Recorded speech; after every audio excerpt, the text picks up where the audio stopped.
Bienvenidos a Acho, ¿qué dices?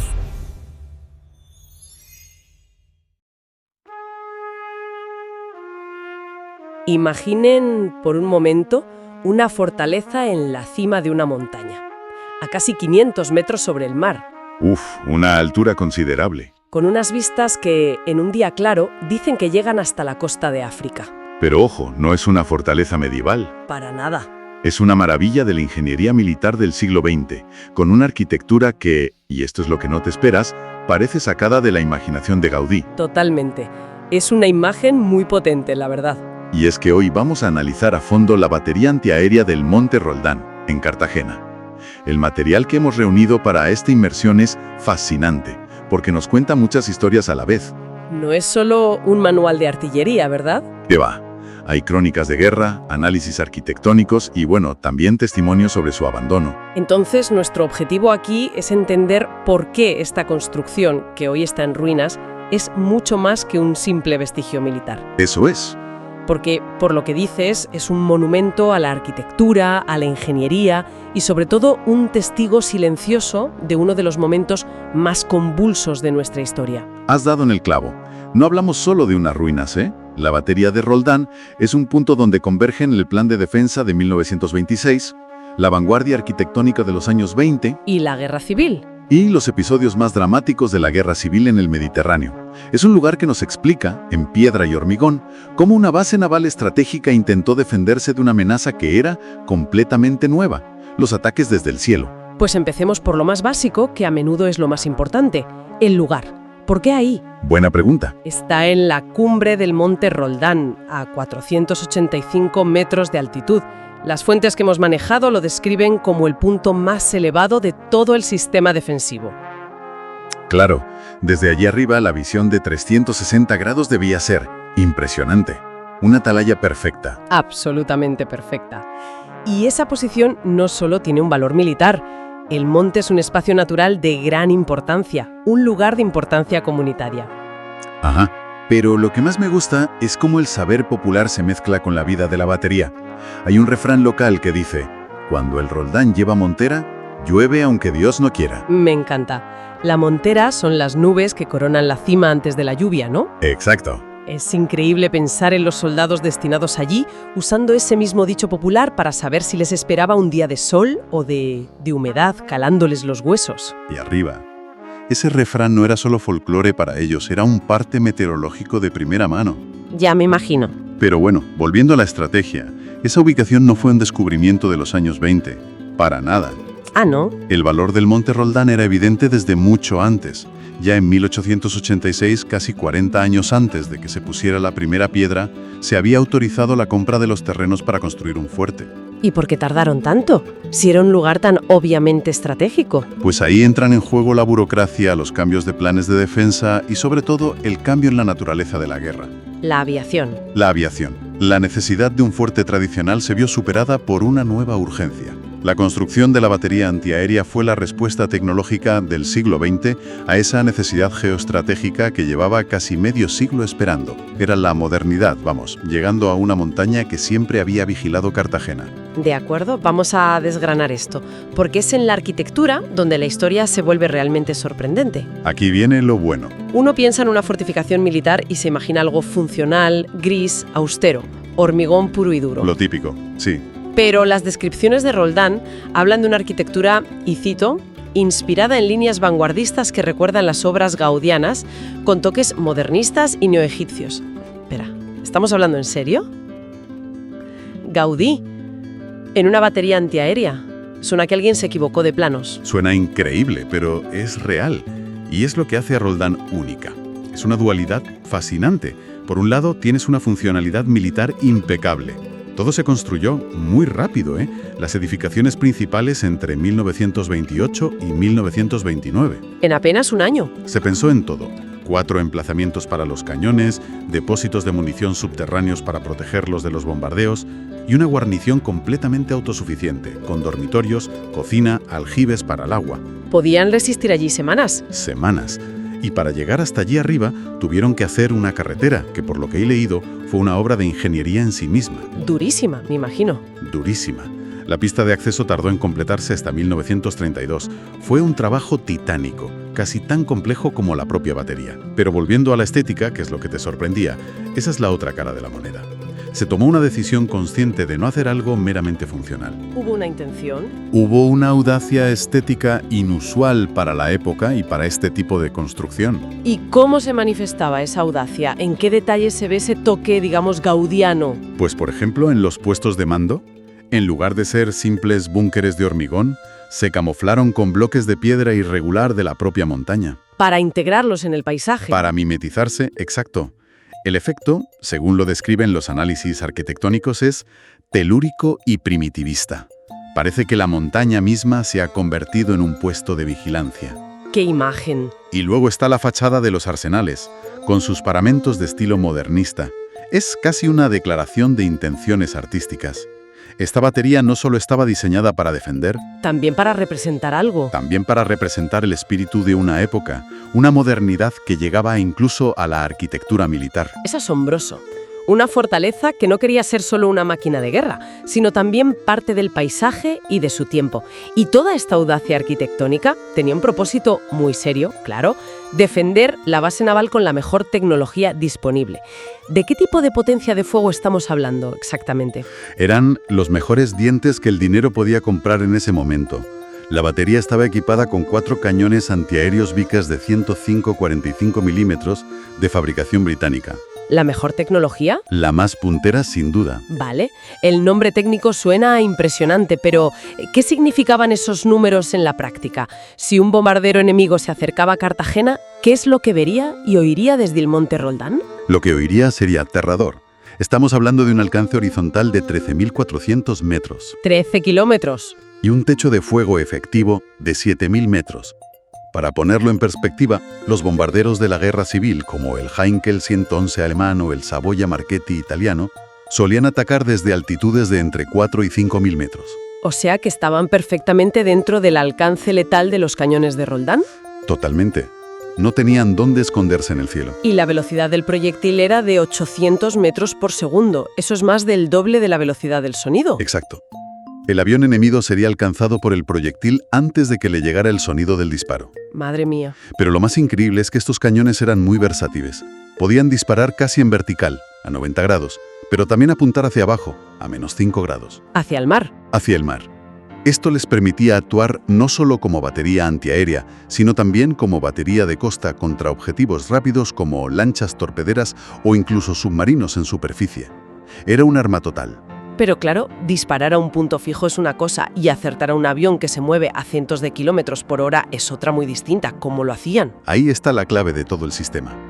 No era solo un conjunto de cañones, era un sistema de defensa integrado. La pieza central era la dirección de tiro Vickers, que incluía un telémetro para medir la distancia y, lo más importante, un predictor corrector. ¿Un predictor corrector? El nombre ya suena a ciencia ficción para los años 30. Y casi lo era. Era una especie de calculadora mecánica complejísima, una maravilla de la relojería y la ingeniería de precisión. ¿Y qué hacía? El equipo introducía los datos del avión, velocidad, altitud, dirección, y este aparato calculaba dónde iba a estar el avión segundos después, teniendo en cuenta la velocidad del proyectil y hasta la gravedad.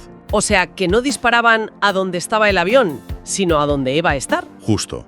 Una computadora analógica en medio de una montaña. Impresionante. Desde luego. Y para rematar el sistema, para las operaciones nocturnas, contaban con un proyector de 1,20 m de diámetro. Un foco gigante. Un foco potentísimo que barría el cielo oscuro de Cartagena, buscando aviones enemigos para iluminarlos y convertirlos en un blanco fácil. Era, vamos, la vanguardia de la defensa antiaérea mundial en ese momento. Y toda esta tecnología, toda esta arquitectura, se pusieron a prueba muy pronto y de la forma más brutal posible: la Guerra Civil Española. Así es. Cartagena, como principal base naval de la República, se convirtió en un objetivo prioritario. Las fuentes hablan de entre 40 y 117 bombardeos sobre la ciudad, un auténtico asedio desde el aire. Fue uno de los lugares más castigados del conflicto. Y Roldán, integrada en la DECA, la Defensa Especial contra Aeronaves, como la primera batería, se convirtió en la principal guardiana de la ciudad. ¿Tuvo que ser una actividad frenética? Lo fue. Hay una cifra en los archivos que lo dice todo. Solo entre abril de 1937 y julio del 38, en poco más de un año, disparó 634 proyectiles. ¿634? ¿Cómo se compara eso con otras baterías? Pues mira, para que nos hagamos una idea, la batería de Atalayón, una de sus hermanas, disparó 293 proyectiles en toda la guerra. O sea, Roldán disparó más del doble en un tercio del tiempo. Estuvo constantemente en acción. Pero ¿fue efectiva? Porque siempre se habla de la dificultad de derribar aviones con artillería antiaérea. Es una pregunta excelente, y la respuesta es compleja. Lamentablemente, no se conservan registros fiables de aviones derribados por Roldán. Ah, Sin embargo, su efectividad no se mide solo en derribos. Su principal función era disuasoria. ahuyentar. Exacto. El intenso fuego de barrera que creaba obligaba a los bombarderos a volar mucho más alto, a soltar sus bombas con menos precisión y a marcharse rápido. Gracias a Roldán y al resto de la DECA, infraestructuras clave como el Arsenal de Cartagena, a pesar de ser el objetivo principal, sufrieron relativamente pocos daños directos. Salvó muchas vidas y material de guerra vital. Así que su trabajo era hacer el cielo de Cartagena un lugar muy peligroso para el enemigo. Pero entonces, en su historia, llegamos al que quizás sea el episodio más dramático y absurdo de todos: la sublevación de Cartagena en marzo de 1939. Ya casi al final de la guerra. Sí, Es un episodio que encapsula la tragedia de una guerra civil. Mientras parte de la base naval se sublevaba a favor de Franco, la guarnición de la batería de Roldán, allí arriba en su montaña, se mantuvo leal al gobierno de la República. y lo que pasó después parece sacado de una novela. Totalmente. El 6 de marzo, una escuadrilla de aviones franquistas se aproximó a la ciudad, seguramente para apoyar a los sublevados. La batería de Roldán, fiel a su misión, abrió fuego contra ellos. Lo que tenía que hacer. Pero entonces ocurrió lo impensable. La batería de Jorel, una batería de costa situada en Cabo Tiñoso y que ya estaba en manos de los sublevados, hizo algo insólito. Un momento. ¿Me estás diciendo que una batería española disparó contra otra batería española? Exactamente. La batería de Jorel giró sus enormes cañones de costa de 152 milímetros, diseñados para hundir acorazados, y empezó a disparar directamente contra la posición de Roldán. ¡Qué locura! Es uno de los poquísimos casos documentados de un duelo artillero entre dos baterías españolas. Pero eso es una lucha imposible. ¿Cómo se puede defender una batería antiaérea de proyectiles diseñados para reventar el blindaje de un barco? No se puede. Es una lucha completamente desigual. Los cañones de Roldán estaban diseñados para disparar al cielo, no para un combate terrestre contra artillería pesada. Claro. Bajo ese fuego fratricida, la guarnición de Roldán tuvo que cesar su defensa antiaérea. Es la imagen más brutal de la guerra. Españoles luchando contra españoles, usando la tecnología más avanzada para destruirse mutuamente. ¡Qué historia tan terrible! Y después de la guerra, ¿qué pasó con Roldán? Uno podría pensar que después de algo así la desmantelarían. Pues sorprendentemente no. Siguió en servicio activo. Durante la Segunda Guerra Mundial y los primeros años de la Guerra Fría, España, aunque neutral, mantuvo sus defensas costeras en alerta máxima. Ah, claro. Y de esa época de posguerra nos llega un detalle muy humano que aparece en varios testimonios, el llamado Cristo del Roldán. ¿El Cristo del Roldán? ¿Qué era? Era una pequeña imagen religiosa, un crucifijo, que los artilleros que servían allí guardaban con sumo cuidado dentro de la vaina vacía de un gran proyectil de costa. ¿Dentro de un proyectil? Sí. En un entorno tan aislado, tan duro y rodeados de maquinaria de guerra, era su pequeño santuario portátil. Un recordatorio de que, más allá de los cañones, esas fortificaciones eran el hogar de personas con sus miedos y sus esperanzas. ¡Qué bonito detalle! La vida operativa de la batería terminó poco después, sin embargo. Hay dos fechas que marcan su final. Sí. En abril de 1959 se realizó su último ejercicio de fuego real. Y justo un año después, el 30 de marzo de 1960, ocurrió algo que pudo ser una catástrofe. Explotó el polvorín principal de la batería, todo el almacén de pólvora y explosivos. Madre mía. Las crónicas de la época recalcan que, milagrosamente, no hubo heridos, a pesar de la tremenda explosión, pero el susto fue mayúsculo. Un polvorín entero. Y nadie resultó herido. Eso sí que es un milagro. Supongo que ese accidente fue la puntilla, ¿no? Probablemente aceleró la decisión, sí. Finalmente, en 1965, dentro de una gran reorganización del ejército, conocida como el Plan Menéndez-Tolosa, la batería fue oficialmente desactivada. ¿Y la razón? La razón era simple y tecnológica. Su tiempo había pasado. Sus cañones y su maravilloso predictor mecánico eran completamente obsoletos frente a los nuevos aviones a reacción y sobre todo frente a la llegada de los misiles guiados. La tecnología avanza. Y tras su desactivación, comenzó su largo y progresivo proceso de abandono. Lo que nos lleva inevitablemente a su situación actual. Hoy, subir al Monte Roldán es una ruta de senderismo muy popular. Se puede caminar entre los emplazamientos, ver esa fachada modernista. Es un lugar con un magnetismo increíble. Él lo tiene, sí. Pero todos los informes y artículos que hemos consultado son unánimes y muy claros. Su estado es de total abandono. Es una palabra dura, pero es la correcta. De hecho, en 2014 la asociación Hispania Nostra la incluyó en su lista roja de patrimonio en peligro. Y ahí está la gran paradoja de Roldán. ¿A qué te refieres? A que legalmente tiene el máximo nivel de protección posible, es un bien de interés cultural, pero en la práctica sufre un abandono progresivo, un deterioro constante. Sí, por el vandalismo y el paso del tiempo. Sigue siendo propiedad del Ministerio de Defensa, pero sin un plan de uso o conservación. Y lo más frustrante es que hay ejemplos muy cercanos de que se puede hacer de otra manera. Las baterías de Castillitos o Atalayón, ahí en Cartagena, fueron restauradas, puestas en valor y hoy son atracciones turísticas espectaculares. Cierto. Si se ha hecho allí, ¿por qué no en Roldán? No hay una única razón, sino una suma de factores. La dificultad del acceso, la falta de presupuesto, la inercia administrativa. Pero el hecho es que, mientras otras baterías demuestran que la recuperación es posible, Roldán sigue esperando. Y su valor patrimonial es inmenso. Es un tesoro arquitectónico por su diseño, un monumento histórico por su papel en la guerra y una cápsula del tiempo de la ingeniería. Es un documento histórico construido en piedra que se está borrando a la vista de todos. Entonces, después de este recorrido, está claro que la batería de Roldán es mucho más que una ruina en una montaña. Muchísimo más.